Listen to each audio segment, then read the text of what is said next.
자, 히트 이케이션 들어가기 전에 지난번 동영상에서 보니까 이 본미제 스트레스에 대해서 설명이 좀 부족한 것 같아서 요것부터 먼저 조금 하고 그리고 히트 이케이션을 들어가 보기로 하죠. 우선 우리가 그 응력 해석을 한다 그러면 응력 해석할 때 실제로 한 90% 이상은 그 미소 변형을 가정한 선형 정적 해석을 하는 거죠. 그래서 이때 요 응력 해석하는 목적은 우선 변형이 그 제품의 기능에 영향을 줄 정도로 큰지 그 변형을 판단하는 게 한 가지 있겠고, 또 한 가지는 이제 항복이지요. 항복. 그러니까 항복이라 그러면 이제 탄성 한계를 넘어서 재료가 이제 영구 변형되는 거를 항복이라고 할 텐데, 그 항복을 판단하는 기준은 그 응력 해석 결과 중에서 요 본미제 스트레스로 판단을 하지요. 그럼 이제 이 본미제 스트레스는 그 어떻게 쓰는지 그거에 대해서 좀 알아보기로 하죠. 그걸 알아보기 위해서 우리 이 본미제 스트레스가 어떤 개념을 갖고 있는지 먼저 조금 보죠. 우선 이 본미제 스트레스를 적용할 때는 주로 이제 스틸 같이 요 인성을 갖고 있는 재질에 적용이 가능하지요. 예를 들어서 뭐 우리 집 질 때 쓰는 콘크리트라든지 이런 재료에는 요 본미제 스트레스의 항복 기준을 사용할 수가 없죠. 그 정도는 뭐 알아두기로 하고, 그래서 실제로 이제 기계 문제에서는 그 사용하는 재료가 전부 이 덕타일 머테리얼로 들어가기 때문에 주로 본미제 스트레스만 알고 있으면은 한 90% 이상 문제없이 적용 가능하지요. 그래서 한번 요 밑에 가보죠. 그 우선 본미제 스트레스에 대해서 이제 알아보면 요 그림처럼 요 구형상의 재료가 있다고 가정을 하면 요 구형상의 재료에 압력 하중을 가하면, 그러니까 요 전체 사방에 대해서 다 균일한 그 압력 하중이 작용한다는 얘기죠. 그렇게 압력 하중을 가하면 아무리 큰 하중을 가해도 이 형상이 찌그러지진 않겠죠. 변화는 없고 그냥 이렇게 크기만 이렇게 줄어들 텐데, 이때 이제 그 압력 하중을 다시 제거를 하면 다시 이제 원 상태로 이렇게 회복이 되겠죠. 그러면 이때는 이제 영구 변형이 일어날 수가 없죠. 그래서 그 영구 변형을 일으키게 하려면 이렇게 균일한 압력 하중이 아니고 불균일하게 하중이 작용해서 이 그림처럼 이렇게 달걀 모양으로 찌그러지든지 이래야지 항복이 일어난다. 이렇게 볼 수가 있겠죠. 그래서 그거를 다음 페이지에 한번 보면, 우선 요 그 항복 조건 들어가기 전에 여기 뭐 스폴 프랙처라고 써놨는데, 얘는 그 이제 압력 하중이 그 마이너스로 엄청나게 이제 커질 때 이렇게 재료가 이렇게 팍 터지는 그런 건데, 이건 사실은 일반적인 경우에는 그 발생하지 않고 주로 이제 이 충격파가 그 작용할 때, 그럴 때 이제 주로 생기는 거고, 이 현상은 뭐 우리가 실무에서는 뭐 거의 찾아보기가 힘든 거죠. 주로 이제 뭐 충돌이라든지 뭐 그런 경우에 이제 생길 수 있는 그런 그 파괴 현상의 일부라고 보면 되지요. 그래서 이거는 전혀 별개 현상으로 이해하기로 하고, 우선 우리가 이제 주응력 방향, 주응력 방향에 대해서는 요거 끝나고 조금 더 뭐 필요하면 얘기하기로 하고, 우선 이제 주응력 방향 시그마 1, 2, 3에 대해서 우리가 압력 하중이라 그러면 시그마 1, 시그마 2, 시그마 3 값이 같은 이런 형태죠. 그래서 이렇게 보면 여기 이렇게 직선으로 그 표시가 되겠죠. 요 시그마 1, 2, 3 좌표계에서 보면 이렇게 직선으로 이런 식으로 그 하이드로스태틱 스트레스, 다시 얘기해서 압력 하중 이 표시가 되겠죠. 그래서 이런 압력 하중은 그 이제 항복에 영향을 주지 못하고 단지 지금 현재 그 중력 방향에서 스트레스가 시그마 1, 2, 3다 그러면 요 시그마 1, 2, 3의 이 하이드로스태틱 스트레스는 바로 여기서 이렇게 수직선을 그린 거죠. 요 시그마 1 이퀄 시그마 2 이퀄 시그마 3인 직선에 이렇게 수직선을 그리면 여기 만나는 점, 요 점은 당연히 시그마 1, 2, 3가 똑같겠고 그 점을 시그마 제로라고 시그마 제로, 시그마 제로, 시그마 제로로 표시를 해주면 요 점이 바로 하이드로스태틱 스트레스죠. 그래서 요 시그마 1, 2, 3로부터 요 점까지의 요 거리를 여기서 D라 그러면 요 D의 크기가 얼마냐 하는 거에 따라서 항복이 일어난다. 이렇게 사실은 판단을 하죠. 그게 이제 이해하기가 쉬울 것 같은데, 그래서 여기서 이제 한번 보면 여기서 시그마 제로 제로 제로 요 하이드로스태틱 스트레스 점을 우리가 원점으로부터 R이라는 벡터로 표시를 하면 그 다음에 시그마 1, 2, 3로부터 요 하이드로스태틱 스트레스 이 점까지의 그 D를 이렇게 벡터로 표시를 하면 당연히 두 벡터가 수직이니까 R 도트 D는 0이 되겠죠. 그래서 이제 얘를 벡터 프로덕트를 행렬 계산으로 표시를 해주면 이렇게 식이 나오는데 요게 이제 제로가 돼야 되기 때문에 여기서 이제 이 등호는 잘못했죠.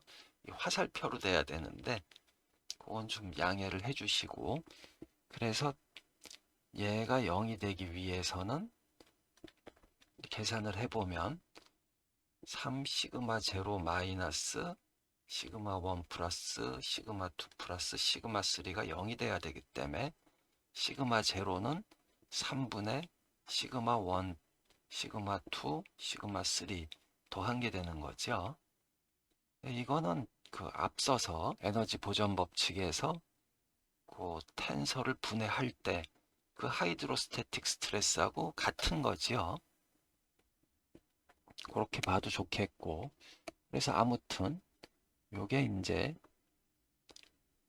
여기서부터 시그마 제로가 구해졌기 때문에 그 D 거리를 구해 보면 시그마 1에서 요거 빼서 제곱, 뭐 이렇게 간단한 계산이죠. 이 계산을 이렇게 전체를 다 해갖고 정리하면 요 식을 구할 수 있죠. 루트 3분의 1 시그마 1 마이너스 시그마 2의 제곱 플러스 뭐 이렇게 되는 이 수식을 구할 수 있는데, 이거는 이제 요 위식을 다 계산해 보면 나오죠. 그리고 요 밑에 얘를 이제 적용하면 요게 이렇게 나오기 때문에 그럼 뭐 하고 싶은 사람들은 한 번씩 해보기로 하고, 그래서 이제 결국은 요 D의 크기가 이제 이렇게 나오는데, 요 D의 크기를 우리가 재료 시험을 할 때 재료 데이터를 주로 이제 사용할 때 인장 시험 데이터를 사용하죠. 그래서 인장 시험을 하면 항복 강도가 나오는데 그 항복 강도하고 1대1로 비교하기 위해서 우리가 본미제 스트레스 또는 이펙티브 스트레스를 정의하죠. 요 이펙티브 스트레스는 본미제 스트레스하고 같다고 보면 되죠. 같다고 보면 되니까 뭐 나중에 그 응력 해석을 할 때 어떤 용어가 나오든지 간에 같다고 생각하고 하면 되겠죠. 그래서 요 1대1로 비교하기 위해서 인장 시험에서는 지금 한 방향만 주응력의 한 방향만 하중이 있고 나머지 두 방향은 하중이 없으니까 요 시그마 2, 시그마 3를 0으로 놓으면 요 루트 안에가 시그마 1 제곱 플러스 여기서도 시그마 1 제곱 두 배의 시그마 1 제곱이 되니까 그러면 루트 2분의 2 시그마 2, 시그마 1 제곱이 될 테니까 그 1대1로 비교하면 이렇게 여기 루트 3분의 1 대신에 루트 2분의 1을 하면 이렇게 그 본미제 스트레스 또는 이펙티브 스트레스를 정의를 해주면 이 값이 바로 인장 시험에서 나온 항복 강도하고 그냥 1대1로 비교하면 되겠죠. 그래서 뭐 요 앞에서 이제 설명은 했는데 이렇게 간단하게 요약하면 본미제 스트레스는 재료의 인장 시험에 의한 항복 강도와 1대1 비교를 통해서 재료의 항복 여부를 판단할 수 있는 결과지요. 결국 이제 이렇게 만든 건데 그래서 이제 예를 들어서 우리가 그 스틸 재료가 뭐 S45C 같으면 그 열 처리해서 노멀라이징 한 경우 항복 강도가 이제 약 350메가파스칼 정도인데 이렇게 재료 항복 강도가 350메가파스칼일 경우에 본미제 스트레스 결과를 봐서 요 350메가파스칼을 초과하는 부분이 있으면 그 부분에서 항복이 일어난다고 판단하면 되겠죠. 그래서 이제 이 본미제 스트레스 또는 이펙티브 스트레스 이렇게 나오면 이게 도대체 뭔지 이렇게 당황할 수 있는데 당황할 필요 없죠. 우리가 이제 재료 그 항복 강도하고 1대1 비교하는 스트레스다. 이렇게만 알고 있어도 되겠죠. 그 이해를 돕기 위해서 여기 이렇게 해놓은 거니까 그 정도로 생각하고 그 다음에 우리가 이제 이 주응력 방향 이런 얘기 잘 나오죠. 그래서 이제 이거를 또 너무 어려워할 수 있는데 용어들이 좀 어려워서 그렇지 이렇게 크게 어려운 건 아닌데 한번 보죠. 일단 저번에 엔도트 타우는 그 노말 벡터가 n인 면에 스트레스 벡터라 그랬죠. 이거는 아주 쉽게 이제 이해가 가능한데 그러면 우리가 요 노말 벡터를 어떻게 잘 조정을 해서 그 스트레스 텐서가 이렇게 나머지는 다 없어지고 이 대각선 방향만 남는 그런 노말 벡터가 있지 않을까 이런 얘기죠. 그래서 요 노말 벡터를 우리가 이제 이때 아이겐 벡터라 그래서 고유 벡터라 그러고 얘가 바로 주응력 방향이 되는 거죠. 그래서 이제 이 문제를 풀려면 fi 그러니까 노말 벡터가 ni죠. 그때 이제 스트레스 벡터는 ni 도트 타우가 될 텐데 그럼 이렇게 되겠죠. 얘가 바로 ni 도트 요 람다 1, 람다 2, 람다 3로 표시된 요 스트레스 텐서하고 같아져야 되니까 결국은 얘가 이쪽으로 넘겨서 정리를 해주면 이렇게 ni 도트 타우 11 마이너스 람다 1 이렇게 이루어진 스트레스 텐서가 0이 되는 그런 ni하고 람다 이때 이제 람다는 아이겐 밸류죠. 그래서 고유치 ni는 이제 아이겐 벡터 해서 고유 벡터 뭐 이렇게 되는 거죠. 그래서 이 문제는 사실은 뭐 그렇게 굉장히 용어들이 어렵고 행렬로 표시돼서 그런데 이거를 그 2차원으로 간단하게 그 생각하면 아주 쉽지요. 요 다음에 보면 자 얘는 지금 요 위에서 요 조건을 만족시키기 위해서는 이렇게 디터미넌트 값이 0이 돼야 되는데 이때 이제 이렇게 0으로 디터미넌트를 0으로 둘 수 있는 이유는 우리가 요 스트레스 텐서는 이 대칭 행렬이죠. 요 대칭 행렬이라기보다 이제 스트레스 텐서를 우리가 사용하는 경우에 주로 이제 변형 이런데 그 사용하기 때문에 변형률 이런 경우에 이제 사용하니까 그때 이제 대칭인 그 스트레스 벡터에 의해서만 얘가 변형이 나오니까 그래서 이제 이렇게 쓸 수 있는데 요 밑에 잠깐 보죠. 지금 이 문제가 이제 되게 어려워 보여도 얘는 사실은 우리 중학교 때 배운 항등식 문제죠. 그래서 이제 예를 들어서 ax 플러스 by가 0이고 cx 플러스 dy가 0이 되는 a, b, c, d의 조건이 뭐냐 이렇게 되면 우선 요 1식에다가 곱하기 d를 하고 2식에다가 곱하기 b를 해주면 바로 얘가 ad 마이너스 bc가 bc x 이퀄 0이 돼야 되는 거죠. 이렇게 곱해서 이제 빼준 거죠.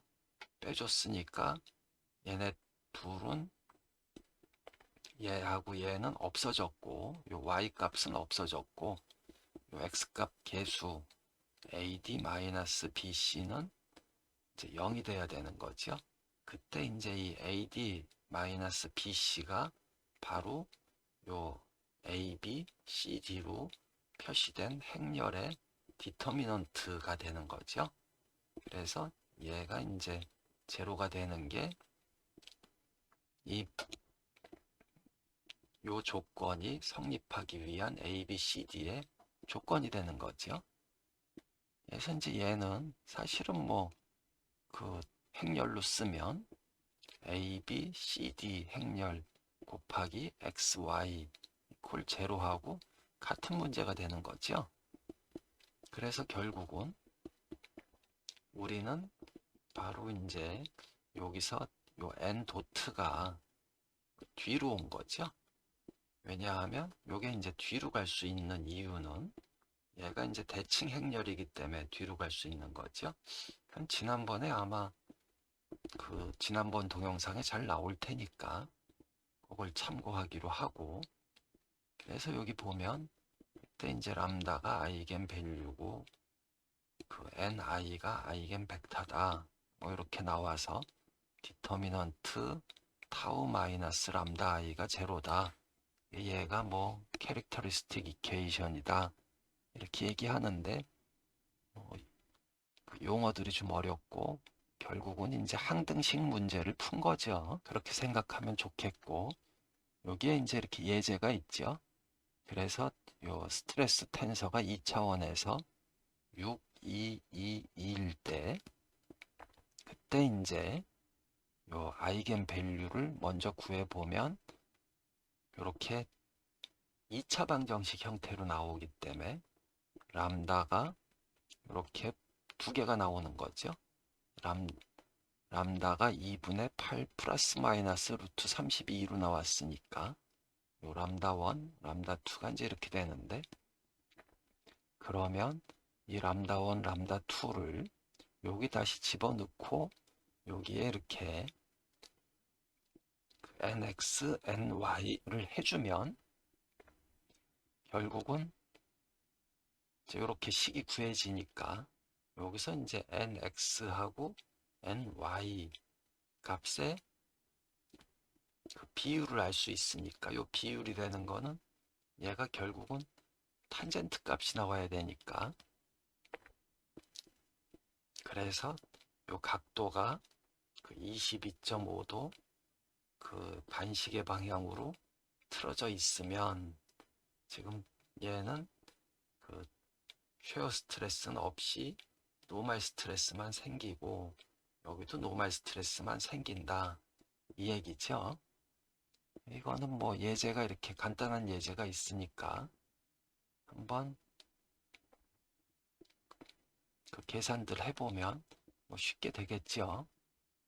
그래서 이제 요 그 주응력 방향도 그렇게 사실은 어려운 게 아닌 거죠. 그리고 이제 또 조금 이거는 이제 전번에 했고 여기서 이제 인베리언트란 얘기가 나왔는데 인베리언트도 이제 실제로 별게 아니죠. 좌표계가 변해도 변하지 않는 값인데 요거는 이제 여기 같이 교재하고 같이 있는 요 텐서 레퍼런스에 보면 바로 여기서 나오는 거죠. 그래서 여기서 이렇게 되면 결국은 그 얘하고 비교했을 때 바로 이렇게 얘 디터미넌트하고 얘의 디터미넌트하고 이렇게 비교하면 이렇게 되는 거죠. 이렇게 되니까 여기서 이제 식들을 정리하면 여기 타우 11, 22, 33, 그 다음에 람다 1, 람다 2, 람다 3 요거 더한 게 서로 사실은 그 항상 같아져야 되는 거죠. 그래서 이제 얘네들을 인베리언트다. 그래서 뭐 얘를 J1 인베리언트, 얘를 J2 인베리언트, 얘를 J3 인베리언트 뭐 이렇게 부르는데 이건 뭐 그냥 알아만 두면 되겠죠. 그렇게 더 이상 뭐 역학적인 의미는 잘 없는 것 같은데 뭐 인베리언트가 뭐다 뭐 이 정도 알아두면 되겠죠. 요 인베리언트도 사실은 이제 가끔 요 해석 소프트웨어의 뭐 매뉴얼이나 이런 데 보면 설명하면서 이런 인베리언트라는 얘기가 나오니까 그 정도로 알아두기로 하고 다음에 뭐 이 전번에 다 이제 좀 자세하게 설명을 한 것 같으니까 여기서 뭐 지난번에 얘도 했죠. 그 디렉션 코사인 했고 디렉션 코사인은 요 앞에 베타고 요 베타에 트랜스포즈 된 게 요 베타 트랜스포즈인데 우리가 이렇게 좌표축이 돌아갔을 때 그때 이제 스트레스는 이제 요 베타 람다 베타 트랜스포즈의 곱셈으로 이제 쉽게 구할 수 있는 거죠. 그래서 뭐 그거는 간단한 예제를 해봐도 좋고 뭐 사실 이쪽은 이제 실제 계산을 하기 위해서 필요한 거니까 그냥 뭐 이게 사실은 뭐 소프트웨어를 개발한다거나 뭐 이래도 사실은 얘네들은 그렇게 크게 소용은 없을 텐데 계산하는 방법은 근데 이제 단지 그 이런 라이브러리 같은 거를 사용할 필요가 있을 때는 혹시 필요할지 모르니까 지금 넣어 놓은 거죠. 그래서 뭐 그 나중에 필요하면 그때 참고로 봐도 되겠죠. 그 정도로 이제 지난번 동영상에서 조금 모자른 부분 걔를 이제 정리를 다 했고 그리고 이제 히트 이케이션으로 들어가 보기로 하죠.